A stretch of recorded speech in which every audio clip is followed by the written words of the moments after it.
Take a look at that houseplant on your windowsill right now, the one you had such high hopes for just a few weeks ago. The leaves are developing sickly yellow halos, drooping heavily over the edge of the pot like they've completely given up on life. When you touch them, they aren't crisp or cool. They feel soft, limp, and papery thin. And let me guess, when you pour water into the soil, a tiny, maddening cloud of flies erupts right into your face.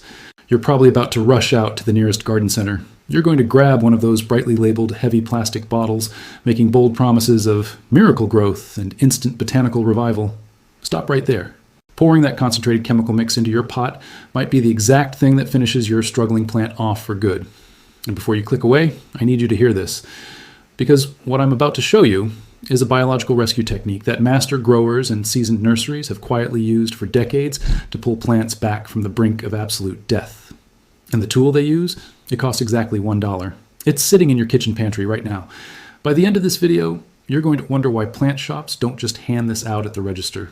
Because once you understand how this works, you can never unsee it. Let me give you a harsh truth first. When leaves start turning yellow and translucent, the average indoor gardener immediately assumes their plant is starving. They think it's chronically thirsty or desperately lacking vital nutrients. But in almost every single case, that couldn't be further from the truth.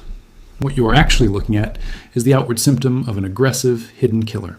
Your plant isn't hungry, it is suffocating. Here's what the indoor gardening world has gotten completely backwards. We take these beautiful architectural plants from humid, perfectly balanced greenhouses, and we trap them inside our living rooms. Inside, there is no wind. There is no intense baking sun to evaporate moisture, but they are still sitting in dense, heavy, peat-based soil. So, water lingers. It pools at the bottom. The soil turns into a heavy, low-oxygen, perpetually soggy swamp. And harmful fungi and anaerobic bacteria absolutely thrive in a swamp. These microscopic organisms don't just sit quietly in the damp dirt. They actively go to war with your plant's delicate root system. They break the structural tissues down into a dark, foul-smelling mush. They literally dissolve the millions of microscopic root hairs whose only job is to drink. Your plant appears severely dehydrated, its leaves curling and wilting, while sitting in a pool of wet soil simply because its rotten roots can no longer pull a single drop of moisture upward. And those little annoying flies? Fungus gnats. They seek out that damp, rotting soil to lay their eggs.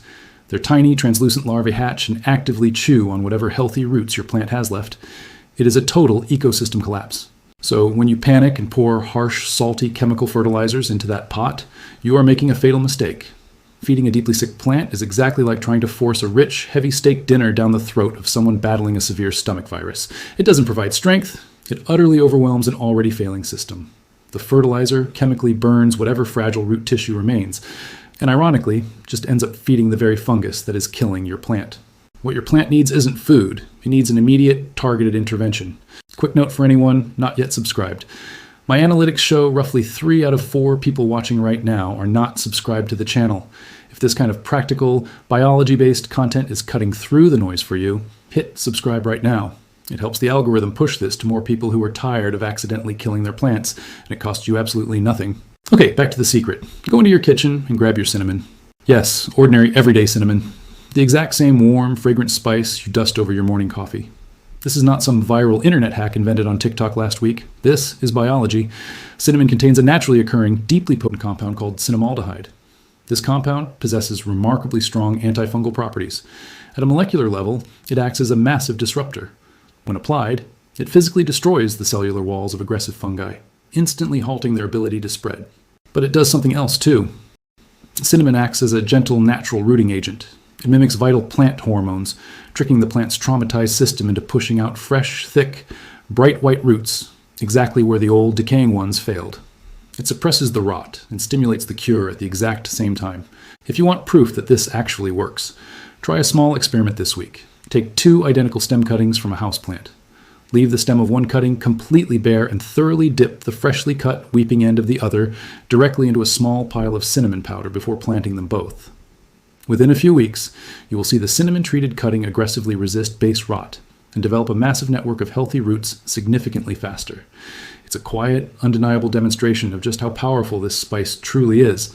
Now let me give you the exact rescue technique, because doing this right gives you results that will genuinely shock you. First, you have to physically remove the dying plant from its wet pot. I know this feels drastic and messy, but it is non-negotiable. Gently slide the plant out and take it to your sink. Under a very light, tepid stream of water, Gently massage away the old muddy soil. Wash it completely bare until the entire root system is visible. Examine them closely. Healthy roots are firm, plump, and pale. Rotten roots are dark brown or black. They feel slimy, mushy, and if you pull on them, the outer sheath will slide right off, leaving a pathetic little string behind. Grab a pair of sharp scissors, wipe them down with rubbing alcohol, and go to work. Ruthlessly cut away every single piece of damaged root. Be aggressive here. Do not hesitate. If you leave even a half-inch piece of infected, mushy tissue behind, the fungal problem will immediately bounce back. And when you finish cutting, here's the step that most people skip completely, and it makes a massive difference. Take a soft paper towel and gently pat the surviving roots completely dry. You have to remove the surface moisture. Once dry, generously coat the entire root system with your pure cinnamon powder. Focus heavily on the fresh, open cuts you just made. The powder acts instantly as a drying, protective barrier. Now, lay the bare root plant softly on a dry towel in a shaded room and walk away for 2 hours. Let it sit undisturbed. Those fresh, dusted wounds need time to dry over, form a natural callus, and begin the healing process. The final step is repotting, but you must change the environment. Take that old fungus-ridden soil and throw it straight into the garbage outside. Wash your pot vigorously with hot, soapy water to kill any lingering spores. You're going to refill it with a fresh, chunky, well-draining mix. You want to blend heavy and coarse perlite, pumice, or rough orchid bark. When you squeeze a handful of this new soil, it shouldn't clump heavily together like mud. It should spring apart. That chunky texture ensures that every time you water in the future, gravity pulls fresh oxygen straight down into the root zone where it belongs. Once your treated plant is settled into its new, airy home, here are the 3 mistakes you cannot afford to make. Mistake 1, watering immediately. This is pure instinct, and it's completely wrong. The freshly cut roots are traumatized. Submerging them in water instantly invites rot back in. Leave the plant dry in its new soil for at least 2 to 3 full days before giving it a very light, gentle watering. Mistake 2, using the wrong spice. Always check your pantry label to ensure you are using pure, single-ingredient cinnamon. No added sugars, no nutmeg blends. If you put a sugary cinnamon mix into your soil, you will feed the bacteria and trigger a massive, horrific explosion of microbial growth. Mistake 3, the lazy sprinkle.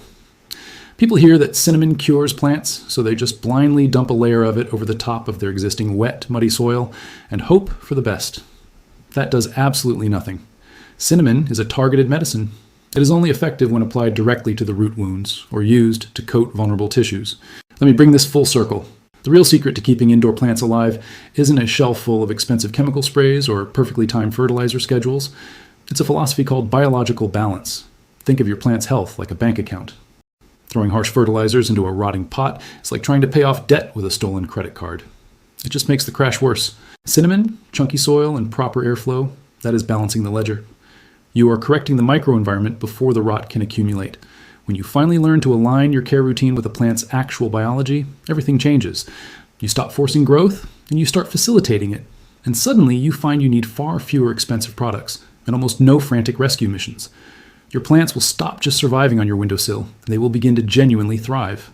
That is the exact moment you stop feeling like someone who accidentally kills every plant they buy, and finally become someone who intuitively knows how to grow them.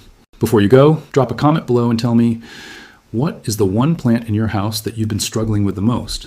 That finicky fiddle-leaf fig? A monstera that just won't push out new leaves? I read every single comment on this channel, and your answers directly shape what I cover next.